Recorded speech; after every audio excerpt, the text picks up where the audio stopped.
I'm going to attempt to record this right now in the midst of making dinner and all that because, there you go, the oven is ready. My boys love to wake up as soon as I'm ready to start recording videos.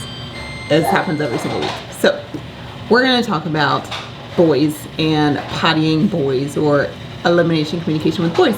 As you probably know, I have 2 boys and our third will be a boy. So I can speak to experience. I started EC with my firstborn at 12 months old just because I didn't know enough about it to start earlier, and then I started EC with my second son starting at birth. So I have learned a lot along the way, so I'm going to just kind of talk about it all. So here we go. Now, first I want to address the common phrase that boys are much harder to train than girls.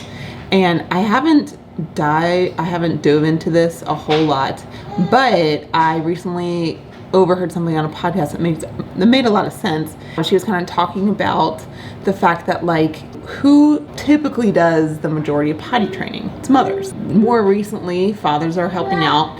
Generationally speaking, it's typically, the majority of the time, it's been the mother. And I'll link this resource down below, but the differences between the female brain and the male brain is that the female brain tends to use more words than the male brain.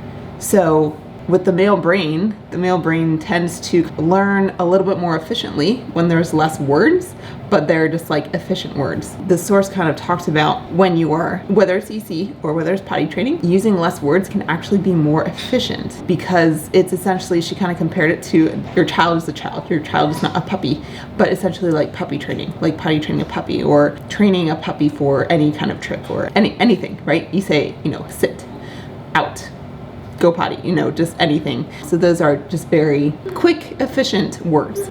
Essentially, I think her theory that she's looking into is that sometimes it can seem harder for boys to be trained, like from a mother's perspective, because it could be this reason that perhaps there's too much over talking during the process. So I think that if you happen to have this opinion that boys are harder to train than girls, which that could certainly be your experience, and I am not negating that at all. I believe you. If you have girls and you have boys and you've trained, all your girls have been way easier than your boys. I believe you. I have only trained boys, so I only know from my experience. But that kind of tidbit of information really was interesting to hear, and I think it makes a lot of sense. In the Go Diaper Free community, there tended to be kind of a general consensus that there wasn't really a difference between EC with boys and EC with girls, and I think potty training as well. I think part of that could just be due to like the gradual nature of EC. So you're starting whenever you're starting, whether it's from birth or whether it's 6 months, 12 months, and it's kind of a gradual thing. So it's gonna ebb and flow. You're going to kind of like adapt to your baby's temperament. So things might be going well, and then you might hit like a potty pause. And regardless if your child's a boy or a girl, you kind of just adapt to that wherever they are in their developmental stage. I think that could be something to keep in mind.